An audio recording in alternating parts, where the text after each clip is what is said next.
From MTN News, this is Montana This Morning. The Moose Fire north of Salmon, Idaho, now more than 40,000 acres. At 6:32, see how firefighters are using some new high-tech gear to battle that remote blaze. And caught on camera, a dog snatcher trying to take a pet from a homeowner's yard in Billings. We'll show you the outcome of that at 6:37. Happy Friday, Southwest Montana, 6:30. Chet Lehman, Matt Elwell with you here. The final Friday in July, and it's every bit going to be July It's weather July weather all the way around, Yeah. all the way down to the potential of some dry thunder showers this afternoon. We've been talking about the potential yesterday into today. Well, it's now today. We've been pretty lucky. We haven't had a bunch of that. No, and it's a double-edged sword. We need the rain, but unfortunately, the atmosphere is that- so dry, you just don't get a lot of production out of these showers. Right now, the temperature is not bad, into the 50s for most of the area, 39 in West Yellowstone. In that early afternoon, we'll start to see a few of these showers trying to develop. Again, not a ton of coverage over the area. We will see those thunder showers linger into the evening as they try to make their way through the area. Just don't look for a lot of rain. Temperatures back into the 90s today. Again, a little bit of cloud cover that may hamper some of the daytime heating just a touch. That's fine as long as we can get some productive rain. We're going to talk about this hot weekend that we have in store and when this may cool down. That's coming up in just a little bit. Thanks, Matt. We're going to update a little fire situation around the area here at 6:31. Clover Fire south of Ennis, up to almost 800 acres. It's currently 13% contained. Ruby Valley and parts of the Madison Valley will see smoke. Fire officials say containment lines are being built along the south and west flanks of that fire that's burning in the Beaverhead Deer Lodge National Forest. And southeast of Hamilton, there's a 9% containment on the almost 600-acre Hog Trough fire. It was started by lightning 11 days ago. No structures are threatened, but some forest roads there are currently closed. And almost due south of that blaze, the Moose Fire in Idaho, burning in some of the most rugged terrain in the northern Rockies.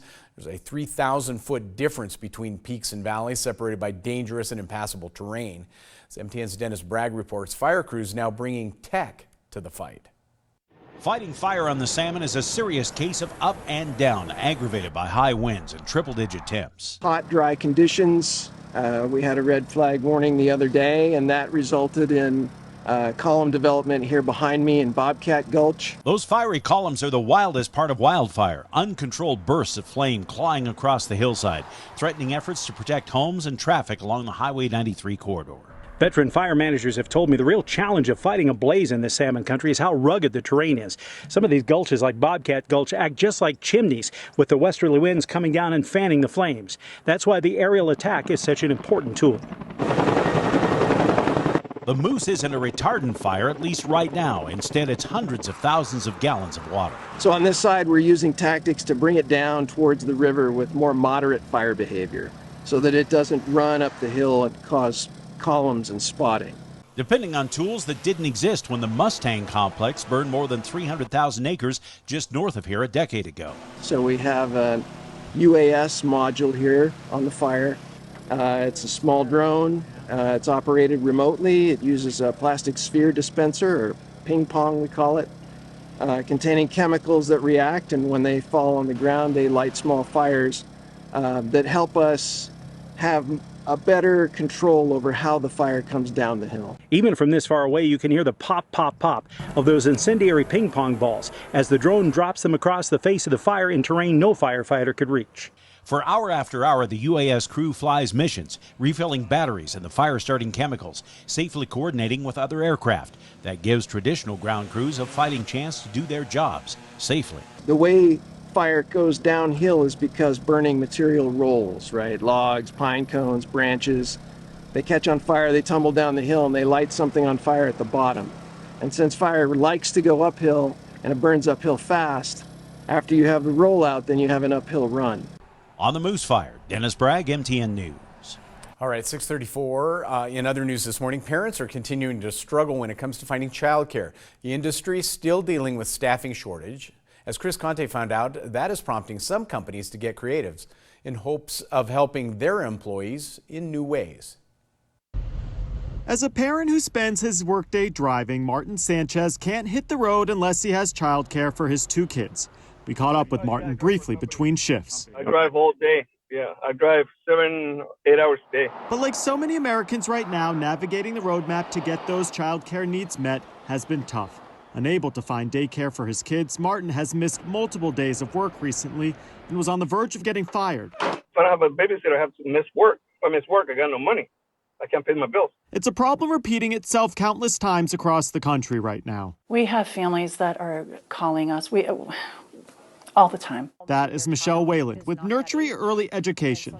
This nonprofit is located right in the middle of a public housing complex. They have an intimate view into what happens, especially for lower income families, when childcare isn't available. We have families that are not returning back to work, or they are trying to find a family or a friend that can watch their child. It's not ideal, though, because it's not a quality education program. Because of staffing shortages, Nurtury has 4 closed classrooms right now. They are short 24 teachers. If they had enough staff, Nurtury could accept 385 students. Instead, enrollment is capped at 314 kids right now. The system was broken before the pandemic. What the pandemic did was make it obvious to everyone else. Laura Peril is Nurtury's president. She, along with others in the industry, are continuing to lobby Congress for additional funding to raise salaries for child care providers, a cause that gained traction when the pandemic started, but attention and awareness is not enough. Now we need funding and decisions and systemic change. Costs continue to be a major factor for families struggling to find childcare. Most families are spending about $11,000 a year on childcare needs. The average U.S. family spends 10 to 15% of their annual income on childcare services. When families can't access care, that throws their lives into chaos. To address the issue, some companies are getting creative. Many are partnering with local child centers to cover tuition costs.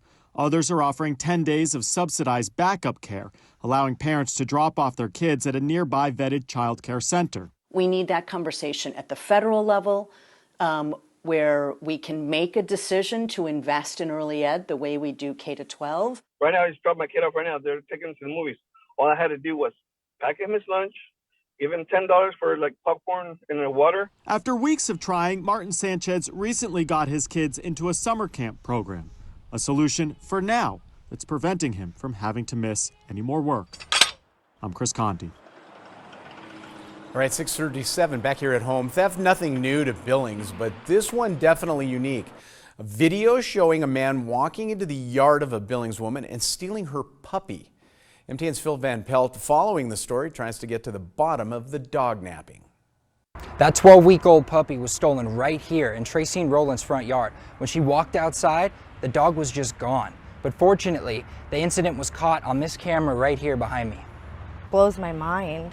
It doesn't make me feel safe at all. Brittany Hitt still can't believe what she saw on this doorbell camera Wednesday night. A stranger walks right up to her neighbor's home and runs off with her 12-week-old puppy. I was literally right there. I was in a room that I could see her yard and the dog. And I turned around for a second, and next thing I know, they're coming home and the dog's gone. Hitt feels especially terrible because she was watching the dog at the time. Her neighbor, Tracine Rowland, adopted Sealy about 4 weeks ago. Neither woman knows who dognapped the puppy. They could live around here because we listened to the video more than once and we didn't hear no cars pull up or doors shut or anything. Rowland is distraught over the theft and didn't want to speak on camera, but Hitt says Rowland's 2 kids are especially heartbroken. It's really sad. It breaks my heart, to be honest with you, because those kids, that's their dog.